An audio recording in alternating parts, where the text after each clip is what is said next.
In this video we're at Tanygroes Car Dismantlers again, and with the Panda, but we're not scrapping the Panda. We're here because someone doesn't know her own strength.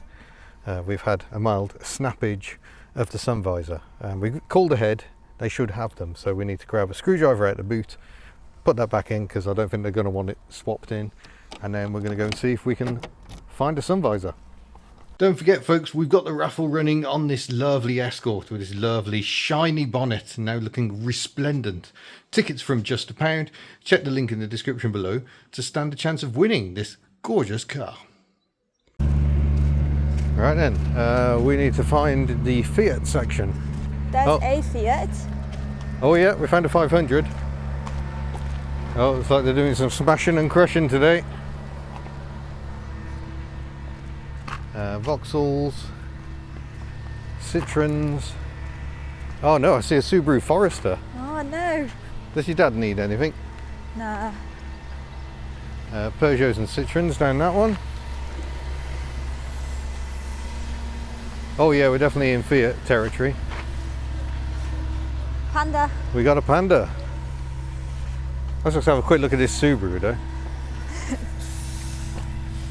Oh, that looks quite tidy.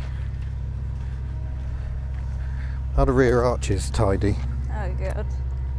Yeah, doesn't seem bad actually. But yeah, if your dad needs any bits, there you go. Yeah. Some lovely rear lights there. Right, focus.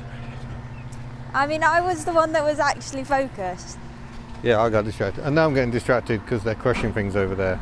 Yes, you beast. We came here once and we did operate the crusher, and it was a lot of fun. Right, have we got the right colour sun visors?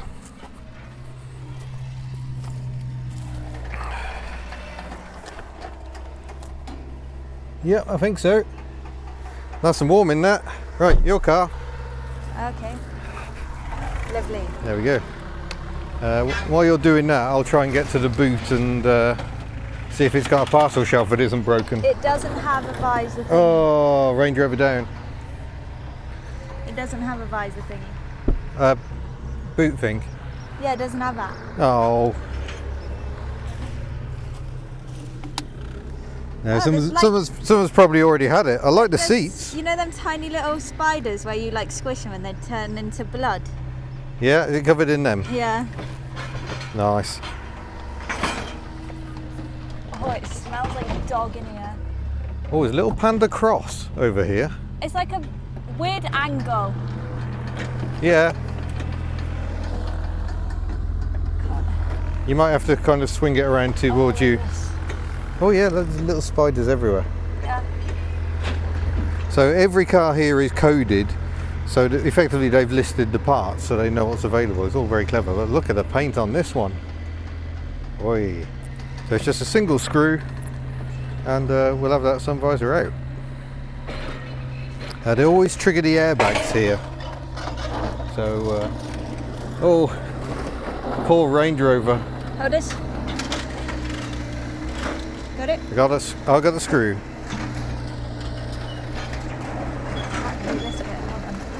Oh, big grubby that one. We might have to clean it. Oh yeah. I can't get this bit off. No, it's a weird sort of twisty fit. I'll have to come around and have a go. Yeah, maybe we should have the seats there. Nice. Well, put it in my Panda. Oh, it's a posh one. It's got a trip computer and air conditioning. It's only a year younger than mine. Ah, here we go. And we're out. Do you think we need the passenger one as well? We only put some stickers over it, didn't we? We'll take them off. That'll be fine.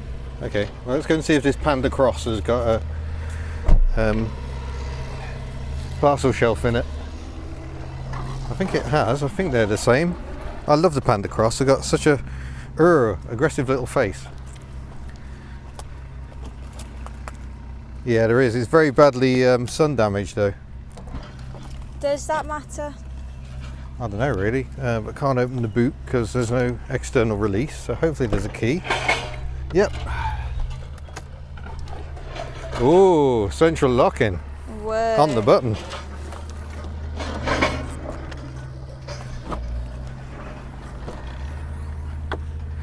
Right, we'll put the key back in before we lose it. Oh, I can't describe the smell in there, but that's not nice. The other one smelled like dog. Yeah, I mean it's intact, but it's a very light grey. Does that matter? I don't know, it's your car. My car can be a bit of everything. Okay. Okay, that's been a local car from new. Right, let's just check there aren't any others. I don't seem to have a lot of Pandas at the moment. No, we're stretching into Renaults already. Wow. Lots of Nissans. Honda CRV being carted off down there. If I had my phone, I'd send a picture of the Forester and be like, do you need anything? Oh, I can grab a pic for you.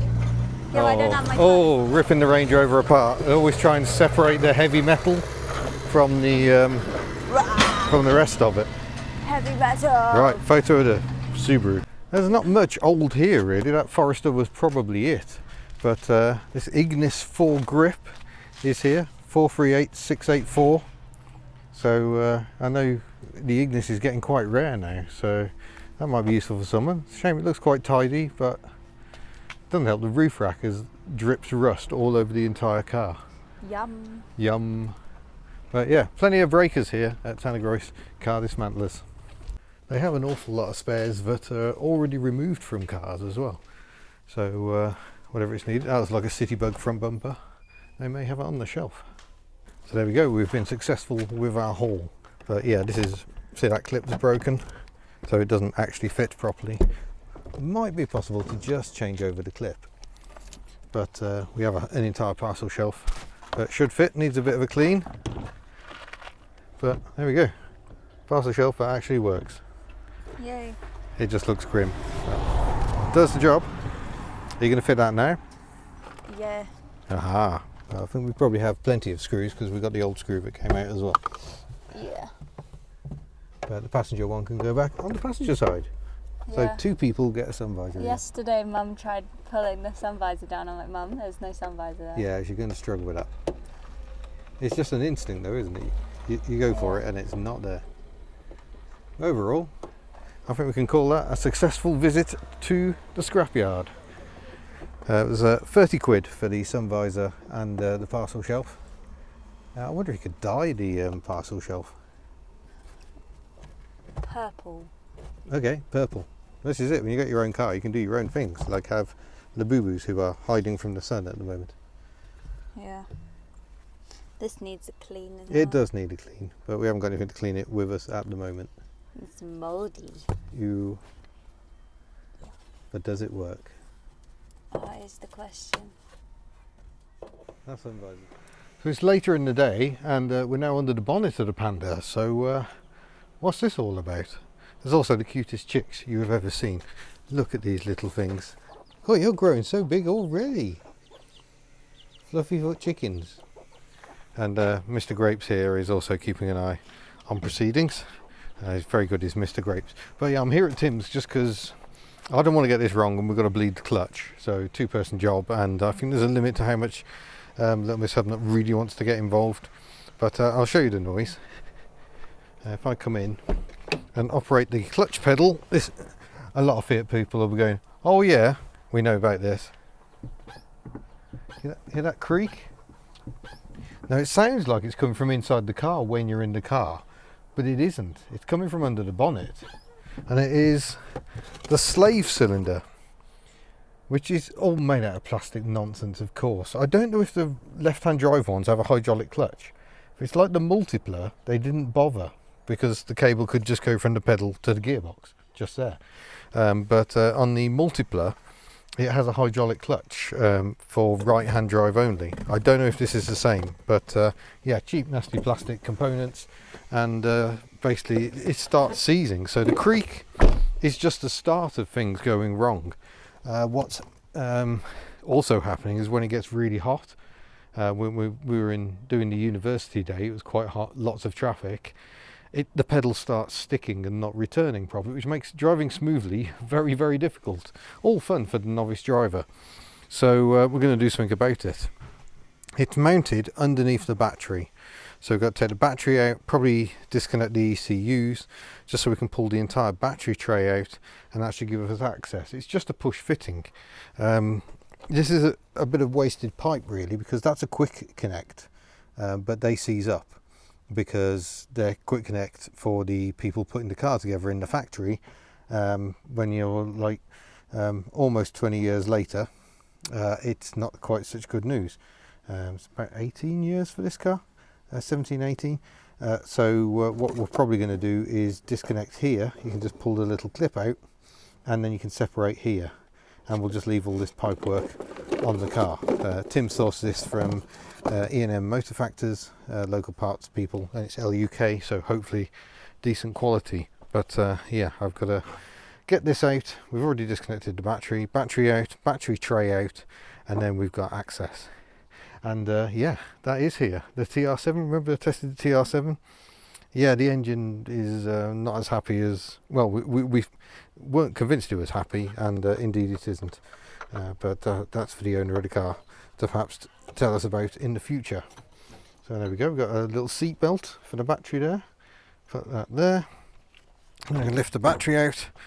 I haven't got to worry about losing the stereo settings because it does that anyway. It's hilarious. If you stall it, the stereo resets. Great. If you leave it ages, the stereo doesn't reset. So I think maybe just cheap, nasty eBay stereo problems. Right. Now I think we can lift this out, the plastic part, relatively easily. There we go. Oh, it's even got a little drain on it. Look at that, so it doesn't hold water.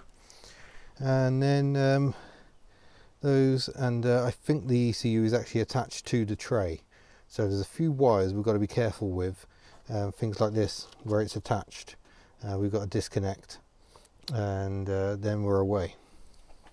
Right, we're in here disconnecting these. You've got to make sure these cables can come out of their clips. That one's fun because that water pipe is hot.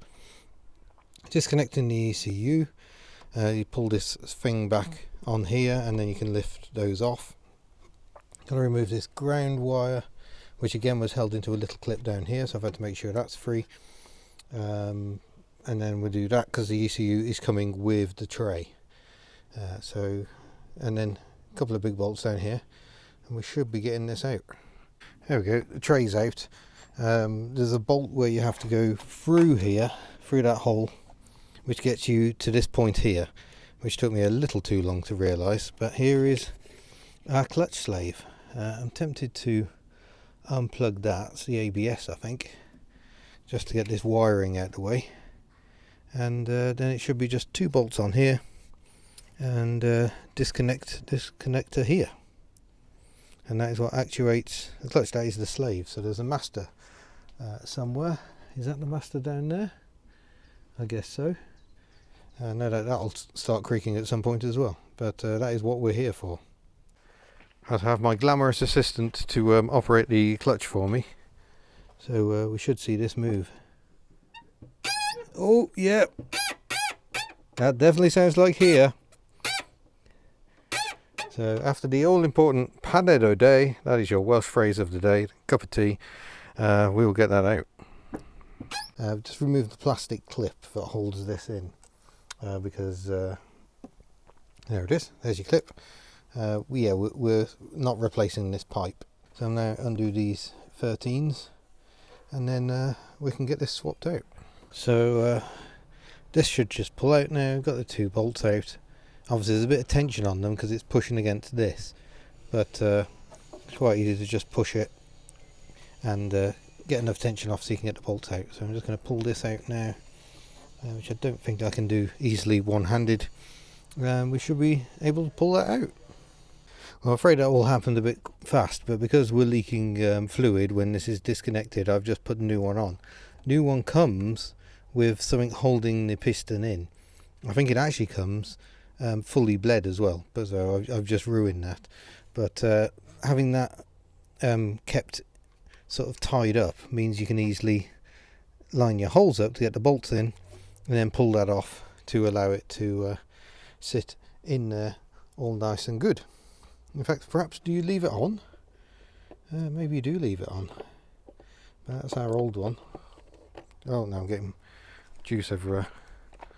So it's the act of that going in and out is what was making the horrible noise. Cable tie suggests someone has been there before. Oh yes, there you go. So that's the bit. You just cut that bit off and leave it in there. So perhaps this has been done before. Right, with Tim's assistance, we bled the clutch. I apologise for not filming that.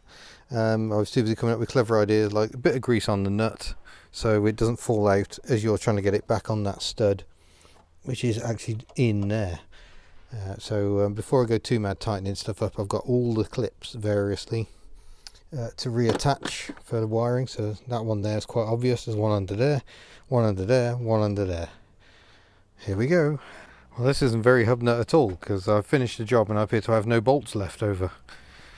Have to make sure it starts and the clutch is nice and quiet. Into neutral. Oh yeah, that is rather better. It even runs. Let's just test the bite point.